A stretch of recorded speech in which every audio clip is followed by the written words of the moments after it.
We've discussed that the challenge of life is to become who we really are.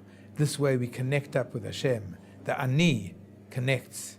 V'aniti tamid imach will always be with Hashem, then He'll be with us. Ani ledodi v'dodi li. That's the challenge. How do we do it?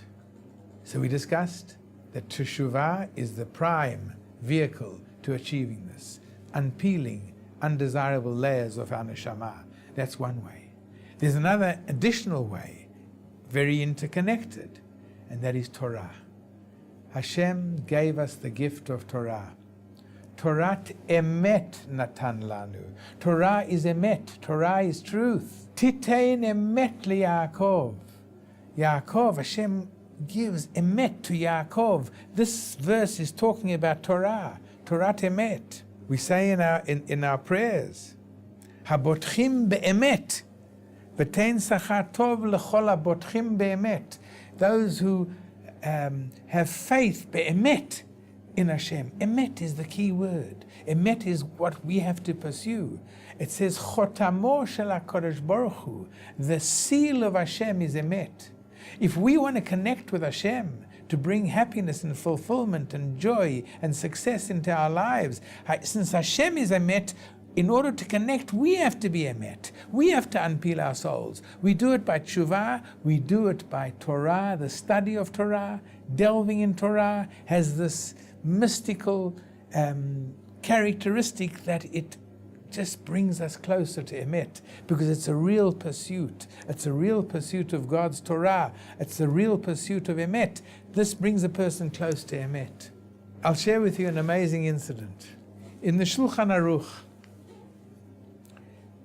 Siman Kuf Pei Gimel, chapter 183. This chapter deals, in Orach Chaim, this chapter deals with the Birkat HaMazon, with saying the grace after meals. And it mentions over there, grace after meals needs to be said with great kavanah, with great intention. One has to think of the words and not just parrot-like say off the words. One should look inside a siddur, read from inside the birkon, the bensha, and one should focus it's a very powerful prayer. It's a prayer, one of the prayers that is prescribed in the Torah. Ve'achalta v'savata u'verachta. When you eat and you're satisfied, berach, thank Hashem. Very powerful prayer. We say every day. The following incident happened. A young man, young boy, young lad, living in Europe. He was learning in yeshiva. And this young fellow, their yeshiva was graced by a visit of one of the greatest dignitaries in the world, in the Jewish world, the Maharam, Reb Meir Shapira, the great founder of the Daf Yomi, of the study a daf of Torah every day, a daf of Talmud every day. He was this great genius. And he came and he gave these young lads a shiur. And he pointed out to them that in this chapter, Kuf Pei Gimel, it's brought down in one of the commentaries, the Be'er Hetev. He brings down a very ancient source from hundreds of years before of the Tashbetz. The Tashbetz says the following: someone who says Birkat HaMazon, the benching, the grace after meals, with deep intention, thinking of every word, he will be saved, he will never be hungry, and he will be saved from extreme hostility. This is what he said. This young lad internalized this, and he was so profoundly affected by Arav Maharam Shapira, this great giant, that he decided from that day he would always say Birkat HaMazon with all the intentions possible. And this became his personal mitzvah, saying Birkat HaMazon the way it should be said. Shortly after that, the Nazis arrived and they started the terrible Holocaust, and they started wiping out and killing, this mass killing of Klal Yisrael. He found himself in one of the concentration camps. His family had been wiped out. He was alone, a young fellow, alone. And as he gets off the train, he comes before the selection, the infamous selection of those Rishoim, of those evil, may they rot in hell, those evil perpetrators of the Holocaust. And these sophisticated Nazim would stand and make a selection. The famous doctor would make a selection. With one look and one flick of the finger, would either send a person to the right, to life, or to the left, to death. This Dr. Death, they called him. And there he stood. And this young fellow, as he was approaching, he thought in his mind, Hashem, I have always prayed Birkat HaMazon since I'm a young boy, with kavanah, because that's what the Tashbetz says. And you promised, the Tashbetz promised, that if I say Birkat HaMazon with all the intentions, then I will be saved from hostility. Please save me. And as he walked up to this atrocious man, the man looked at him and said, how old are you?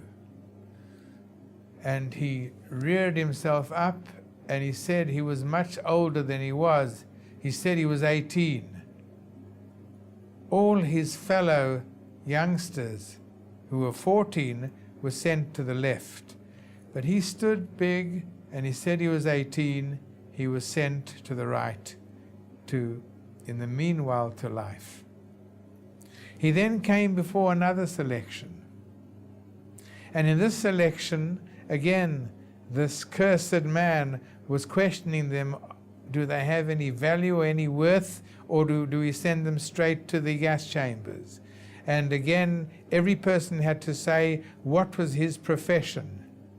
And he's standing in the line, and some are being sent to the left and some to the right. And as he comes forward, he doesn't know what to say. But he closes his eyes and says, Hashem, I said Birkat HaMazon every day of my life for years with kavanah, and you promised that I'd never go hungry, and you promised that I'd be saved from hostility. Save me now. And as he approaches him, the fellow behind him whispers in his ear, say that you were a cook. They need cooks. And he comes before the man, and this terrible Russia says, what is your profession? And he said, I'm a professional chef. He sends him to work in the kitchen. He spent his years in the concentration camp. He was never hungry because he could eat scraps and morsels. He desperately tried to help his fellow Jews by giving them scraps and morsels. But his prayer was answered. He survived and he never went hungry, because he listened to what it says in the Shulchan Aruch. The Be'er Etev says, if you say Birkat HaMazon with kavanah, says the Tashbetz, you will be saved from puranut and you will be saved from hunger.